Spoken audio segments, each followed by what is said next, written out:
मेरे देवर से जब भी लोग उसकी शादी के बारे में पूछते तो वो कहता कि मैं भाभी जैसी लड़की से ही शादी करूँगा।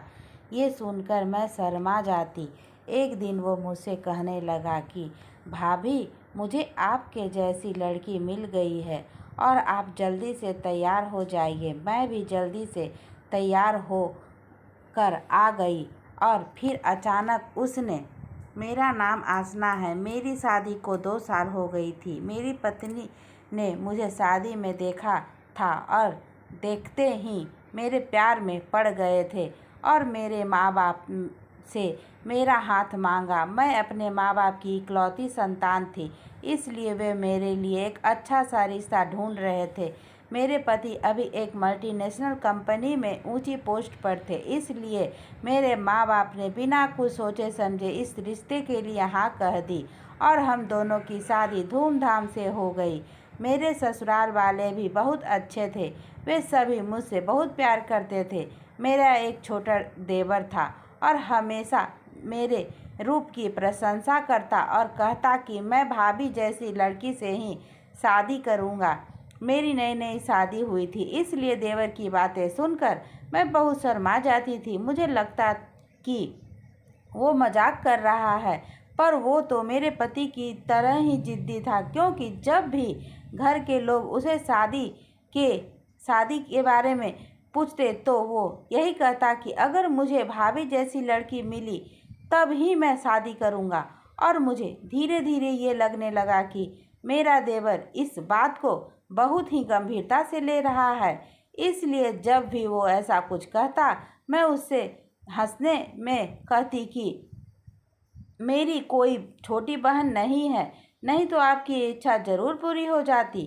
तब वो मुझसे मजाक में कहता कि आप अपने माँ बाप से ठीक से पूछिए कि आपको कोई एक बहन तो होगी ही, क्या पता उन्होंने आपसे ये बात छुपा कर रखी हो। तो मुझे उसकी बातें सुनकर बड़ी हंसी आती है। मैं मेरे पति से हमेशा पूछती कि क्या मैं सही में इतनी सुंदर हूँ। वो कहते हैं हाँ, सच में तुम बहुत सुंदर हो। अगर तुम्हारी बहन होती तो मैं अपने भाई की शादी उसी से कराता। अगर मुझे एक बहन होती तो मैं उसे अपने ससुराल लेकर आती, ताकि वो हमेशा मेरी आंखों के सामने ही रहे।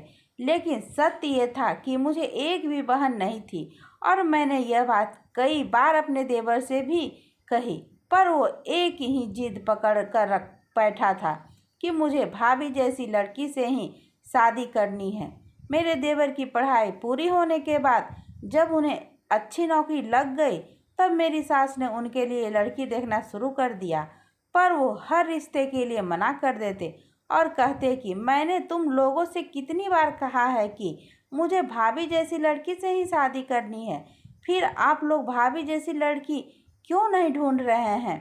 और अगर आपसे ये नहीं हो पा रहा तो मैं खुद ही अपने आप शादी कर लूँगा। देवर की ऐसी बातें सुनकर घर वाले बहुत परेशान थे। मैं भी अब खुद को अपराधी जैसा महसूस करने लगी थी। अब वे मेरी जैसी लड़की कहाँ से लाएंगे, और अगर वैसी लड़की नहीं मिली तो क्या मेरी देवर जिंदगी भर अविवाहित ही रहेंगे।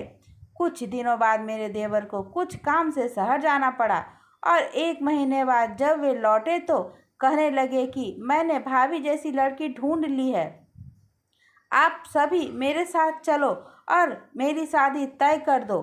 ये सुनकर हम सभी उनके तरफ हैरानी से देखने लगे।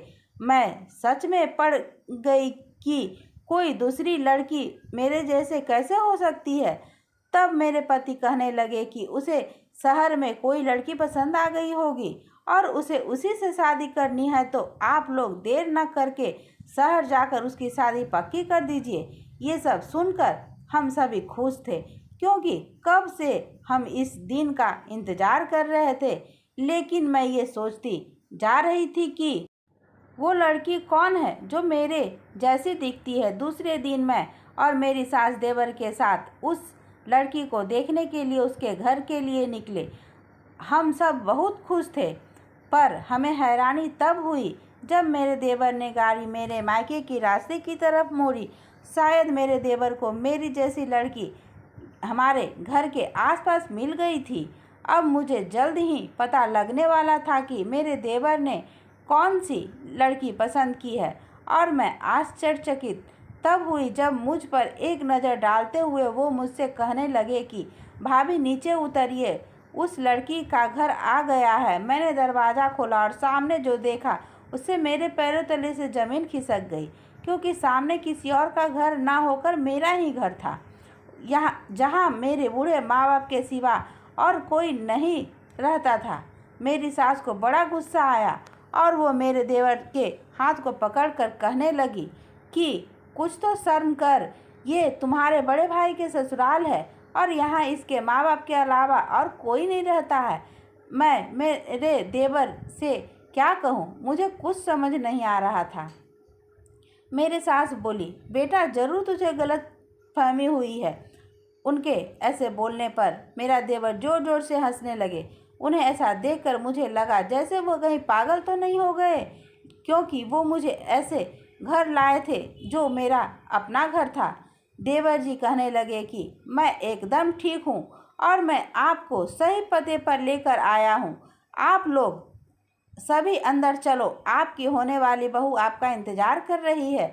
उनकी ऐसी बातें सुनकर हम दोनों के दिल की धड़कनें तेज हो रही थी। हम अंदर गए। सामने हॉल में मेरी माँ चाय पी रही थी। मुझे देखकर कहने लगे कि अरे बेटा, आप सभी अचानक कैसे आ गई।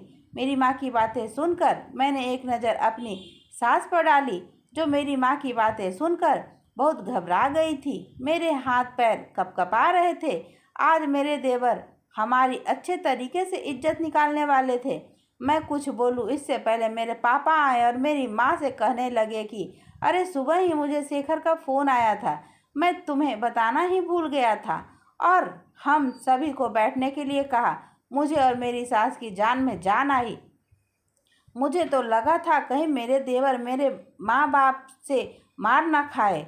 मेरे पापा मुझसे बात कर रहे थे, पर मेरे देवर की नज़र उस कमरे पर थी जहाँ मैं शादी से पहले रहा करती थी। आज भी मैं जब भी कभी मायके आती हूँ तो उसी कमरे में रहती हूँ। पता नहीं उस कमरे में ऐसा क्या था कि मेरे देवर जब से आए उसी कमरे को देखे जा रहे थे। हम सभी बातें कर रहे थे, पर मेरा भी ध्यान उसी कमरे की तरफ था। उतने में माँ कहने लगी कि आप सभी बैठिए, मैं आप सभी के लिए चाय नाश्ता लेकर आती हूँ। उतने में देवर कहने लगे कि आप तकलीफ़ क्यों उठाती हो, वो लेकर आ जाएगी, उसे चाय बनाने के लिए कहिए। ये सुनकर मेरी माँ हंसने लगी और मैं एकटक उन दोनों को देखे जा रही थी और वो दोनों एक दूसरे की तरफ देखे हंसे जा रही थी। अब मुझसे रहा नहीं गया। मैं माँ से बोली, आखिर ये किसके बारे में बात कर रहे हैं। उतने में मेरी माँ ने आवाज़ लगाई और उस कमरे में से मेरी जैसी लड़की ही बाहर आई और हमारे सामने आकर खड़ी हो गई। मैं बस देखती ही रह गई, क्योंकि वह हूबहू मेरे जैसी दिख रही थी, मानो वो मेरी जुड़वा बहन ही हो। मैंने माँ से पूछा कि ये कौन है। उतने में वो आगे आई और मुझसे गले लग गई और कहने लगी कि मैं तुम्हारी बहन हूँ। उसके बाद सुनकर मैं सुन रह गई कि ऐसा कैसे हो सकता है। मैंने अपने माँ बाप की तरफ देखा, तब पापा कहने वाले कि ये सब तुम्हारे देवर की वजह से हो पाया, वरना हम लोगों ने तो उम्मीद ही छोड़ दी थी। मैंने पूछा, आखिर क्या बात है। मेरे देवर ने कहा, भाभी आप पहले अपने पापा की बात सुन ले, फिर मैं आपको सब कुछ बताता हूँ कि आपके माँ बाप ने ये बात छुपा कर रखी कि आपकी भी एक बहन है। मैंने अपने माँ बाप की तरफ देखा और अब उनसे पूछने लगी कि आप लोगों ने ये बात मुझसे क्यों छुपा रखी थी। मैंने बात सुनकर मेरी माँ रोने लगी और पापा कहने लगे कि तुम्हारी माँ को 2 जुड़वा बेटी हुई थी, तुम दोनों दिखने में एक ही जैसी थी। हम दोनों ने तुम दोनों को बहुत ही लाड प्यार से पाला। एक दिन कुछ काम के सिलसिले में मुझे शहर जाना पड़ा। तुम्हारी माँ तुम दोनों को मेले में घुमाने ले गई थी। तुम दोनों दिखने में एकदम एक जैसी थी, इसलिए तुम्हारी माँ तुम दोनों को संभाल नहीं पाई और तुम्हारी बहन अनीता मेले में खो गई। पुलिस में शिकायत की दर्ज कराई, पर वो हमें मिली नहीं। तुम्हारी माँ ने मुझे फ़ोन करके सारी बातें बताई, लेकिन तब तक बहुत देर हो चुकी थी। हमने उससे बहुत ढूंढने की कोशिश की, पर वो हमें कभी नहीं मिली। ऐसे ही वक्त बीतता गया, पर हम उसे भूल नहीं पाए थे। मेरी माँ रोए जा रही थी। तब मेरी सास ने उन्हें चुप कराया। तब मैंने अपने देवर से पूछा कि तुम्हें मेरी बहन कहाँ मिली? देवर ने कहा, ये सवाल आप पहले अपनी बहन से पूछो। मैंने अनीता से पूछा तो वो कहने लगी कि मेरे खो जाने पर मुझे जिस औरत ने देखा उसे कोई बच्चा नहीं था। वो मुझे मेले से बहुत दूर ले गई थी। उसे पता लग गया था कि मैं किसी बड़े घर से ताल्लुक़ रखती होंगी और पुलिस से बचने के लिए ही वो मुझे दूर ले गई और मुझे सारी बातें छुपा कर रखी। उसने अपनी बेटी जैसा ही मुझे संभाला और मुझे पढ़ा लिखा कर बड़ा किया। लेकिन कुछ सालों पहले ही पता चला कि उन्हें कैंसर है और कुछ दिनों बाद वो चल बसी। लेकिन जाने से पहले उन्होंने मुझे सब कुछ बता दिया था।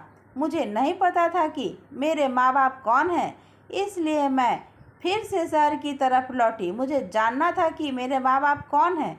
फिर मैं एक जगह नौकरी करने लगी। उसकी बात आधी में ही काटते हुए मेरे देवर कहने वालों की आगे मैं आपको बताता हूँ कि क्या हुआ। जिस कंपनी में काम कर रहा था वहाँ मुझे अनीता दिखी। उसे देखकर मुझे मेरी आंखों पर विश्वास नहीं हुआ, क्योंकि वो हूबहू भाभी की तरह दिख रही थी। मैंने धीरे धीरे उससे पहचान बढ़ाने की कोशिश की ताकि मैं जान सकूं कि ये सिर्फ संयोग है या ये सच में भाभी की जुड़वा बहन है। उसने बाद में सारी बातें बताई और इन बातों का खुलासा हुआ। मेरे देवर की बातें सुनकर मुझे रोना आ गया और मैं अपनी बहन को गले लगाकर रोने लगी। मैं अपने देवर से कहने लगी कि आपने मुझ पर बहुत बड़ा एहसान किया है। आपने मेरी खोई हुई बहन मुझे वापस कर दी। नहीं भाभी, तब देवर हंसते हुए कहने लगे कि मैं तो अभी अपनी बीवी ही तलाश में निकला था। अब आप देर मत कीजिए और शादी तय कर दीजिए, नहीं तो ये फिर से खो जाएगी। उनकी बातें सुनकर हम सभी हंसने लगे। शायद हम दोनों का मिलना ही ऐसा ही लिखा था। आज मेरी बहन मेरे घर से विदा होकर मेरे ही घर आ गई थी। मैं इस खुशी को शब्दों में बयान नहीं कर सकती थी। तो आपको यह कहानी कैसी लगी कमेंट कर ज़रूर बताएं, और कहानी पसंद आई हो तो वीडियो को लाइक करें, चैनल पर नए हो तो चैनल को सब्सक्राइब करें। धन्यवाद दोस्तों।